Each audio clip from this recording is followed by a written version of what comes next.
கினுவாவில் நம்ம இன்றைக்கி வந்து குழிப்பணியாரம் எப்படி செய்கிறது அப்படின்னு பார்க்கலாம். இந்த கினுவா வந்து நம்ம சாமை அப்படின்ட்டு சொல்லுவோம். இந்த சாமை வந்து 200 கிராம் எடுத்துக்கோங்க. கருப்பு கொண்ட கடலை வந்து ஊற வச்சு 50 கிராம் எடுத்துக்கோங்க. இது நைட்டே ஊற போட்டுக்கோங்க. அதுக்கப்புறம் வேர்க்கடலை ஒரு 50 கிராம், வேர்க்கடலை, கினுவா இது ரெண்டும் நல்லா வறுத்துக்கணும். வறுக்கும்போதே உங்களுக்கு சில பேர் பச்சை மிளகா சேர்த்துக்கலாம், சில பேர் வந்து வரமிளகா இது கூட போட்டு வறுத்துக்கோங்க. அதாவது கினுவாவையும் வேர்க்கடலையும் வறுத்துக்கோங்க. கருக வறுக்க வேண்டாம், ஓரளவுக்கு அந்த ஸ்மெல் வர வரைக்கும் வறுத்துக்கலாம்.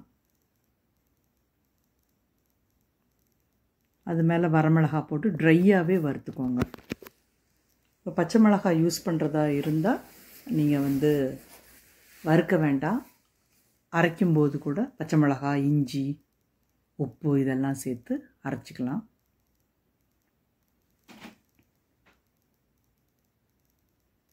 நல்ல ஒரு வாசனை வரும். அந்த கினுவாவுக்கு வந்து ஒரு நல்ல வாசனை இருக்குது, அந்த வாசனை வரும். அந்த வறுத்த வேர்க்கடலை,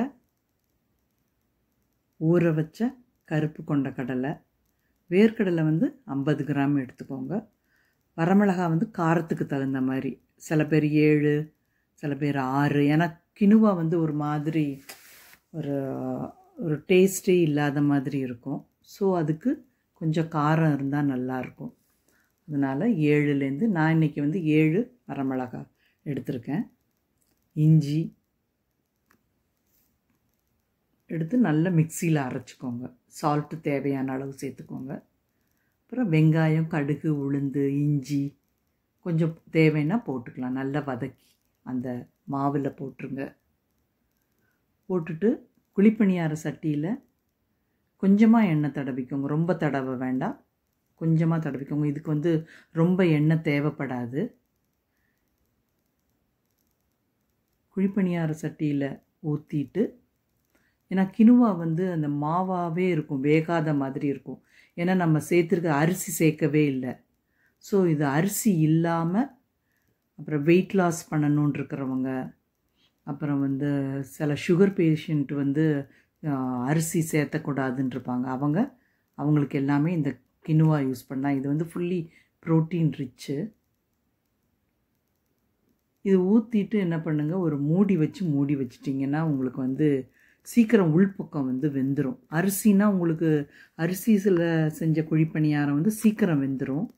இந்த கினுவா, வேர்க்கடலை, கொண்ட கடலை கொஞ்சம் வேகாது. ஸோ நீங்கள் என்ன பண்ணுங்கள், மூடி அந்த குழிப்பணியாரம் அந்த பாத்திரத்தை மூடி வச்சுக்கோங்க. திருப்பி போட்டுட்டு எடுத்துக்கலாம். நான் இன்றைக்கி வந்து வெங்காய சட்னியும் வேர்க்கடலையில் செஞ்ச சட்னியும் இந்த கினுவா குழிப்பணியாரத்துக்கு வச்சுருக்கிறேன். இந்த கினுவா பவுடர் வந்து எங்ககிட்டே கிடைக்கிது, நீங்கள் வாங்கிக்கலாம்.